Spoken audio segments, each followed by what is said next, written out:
do. Okay, so this is Sid. So do you want to just tell me a little bit about your inspiration and where you got your idea from? So over like what topics we've done, I picked photography because that's what I was most interested in. And when I was looking at all the different sort of photographies you can do, I prefer graffiti and street photography because I like the aspect of like you can capture moments out of your pictures and you can look back at them in time. And with my graffiti photos, most people just see graffiti as a bit of mess on the side of the wall, and I wanted to show that it can actually be something unique and like it can be a bit of art. But yeah. So where did you go to do your graffiti? I went to Camden because there was like, because it's a busy place. Yeah. And there's like all graffiti like practically everywhere and all down the alleys. And I was like looking at like going to London and like seeing what was around like Carlo just to see like different sort of styles of graffiti. Okay, so these obviously you did quite a lot of shoots, and so Camden was definitely your it was the best prime place location. To go. Yeah. Okay. Final images, are these pretty much the ones that you decided to that was like forward? on my final shoot that I've done. Yeah. Because I did a practice shoot in Camden, then I also went back when I got my feedback about my first shoot. Okay, so you were recommended to do another reshoot. So I can improve them. And do you feel that helped your quality of work? Yeah, because I took different sort of like styles of pictures and like I focused on my second shoot more on like street, like of movement, because in my first shoot I didn't do as much. Okay. So I focused more on that. Okay. Good. So comparing your like research, because you looked at different photographers, I can say, so comparing their work to yours, do you feel there was a great influence to the style of photography? Because when I was looking at the graffiti ones, I liked how they used colour splash. So they like picked certain part of the graffiti and made it stand out. Like I think it was, I've forgotten the artist, but they used the word free in the photo. And it makes you wonder why they picked that word out of every single one. So it makes, I like the thought of it like. So if I was to say, like, you did this photo, you're a photographer and you took these pictures, where would I see your work? Where would you place your photographic work? Where would I see it? Would I see like online. Because I feel like that is like the biggest social media at the moment, and you can like everyone is on it. Okay. So it'd be like the best way to like sort of get it out there. What about any magazines? Would I see any graffiti?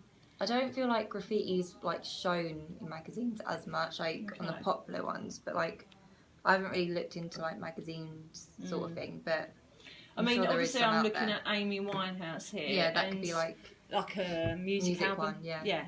I mean, that's where I'd probably see that. Yeah. Because music albums, you can be quite different in the sense it doesn't need to be a photograph. They use a lot of graphics, manipulation, you know, and I think because that's so factual in the sense that, you know, you went to Camden, she's from there, music artists. It's a big thing.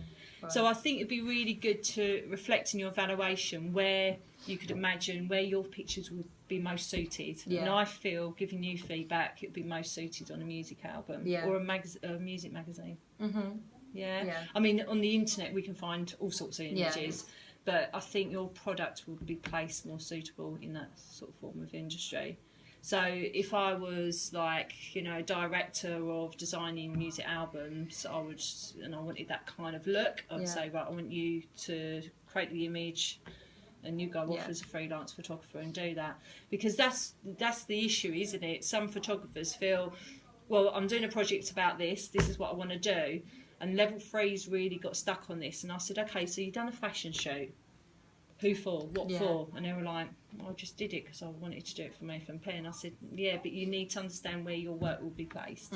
So I'm just telling you because I think it would be really good to mention that. And actually mention what type of magazine, what music magazine. Okay, I mean, obviously you've got really solid thinking process, your research, you know, you really do look into the influence of types of photographers that have done that work. And your research clearly connects to your final outcomes. And sometimes that can go astray when I'm assessing a work and I think, oh my God, you've done all this research and then their photography is completely different. It's like, why did you do all of that? So there, I can feel. Do you know what I mean? From task 1, from SIDS, if it opens up, when it does. Do you see what I'm saying? So from the first day, you started thinking about your ideas. There's a connection, isn't there? Yeah. Yeah, and I can see that. So you're already starting the thinking process, and you know your FMP ideas. Because I had like a clear idea what I wanted to do from the start.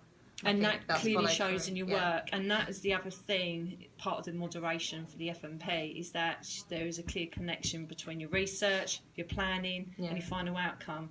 And that is really clear. And you kept your theme as well. You haven't sided off anywhere at all. I think if I said to you to do a reshoot, I reckon think about how you take your photographs. So a lot of it is on the side. Yeah. I would have that wall right in front of me and take it straight on head. So it's much neater. Crop out things around like other buildings, maybe a little bit, because there's a complete contrast between these posh buildings and this kind of graffiti, which is great. I like that, but I want to see it head on. Yeah, like focus on it more. Yeah, so I think you need to reflect in your evaluation. If I was to reshoot again, this is what I would do differently. Yeah. Just to keep it much more, because these ones here are really strong, because they're tight. They're straight on, and we're focused on the content. Yeah? And I know you're experimenting angles and you're thinking about that's really good, I see it, but you need to start thinking, actually, this is how I want to shoot it now. Yeah. Yeah, I mean, beautiful colours, see lots of vibrant. I mean, the colour is just amazing, isn't it? Yeah, because I wanted it like all to be like eye-catching, so you're drawn to it. That is really lovely. Some beautiful stuff going on. You really went to the right location. And I think you need to show more of these pictures. Okay. Yeah? I mean, look at that. That's amazing. And see how that's so cropped and tight. Yeah. I'm You're not just distracted. focusing. Yeah. Here, even in Photoshop, you could have cropped it. I got a bit annoyed about the bird though, getting in my way. Yeah, the bird's right in his face. Yeah. Actually, that's quite. I like it. I like it. You captured the moment. Yeah. But you know, what's stopping you? Open that Photoshop and crop it. Tidy it up a bit. Boost up the colour contrast. Maybe the bird will make it. Yeah. I mean, you really got some nice texture stuff going on. Look. It was like beads in the wall. Yeah. But it's sort of hard to like get it. You got some lovely work.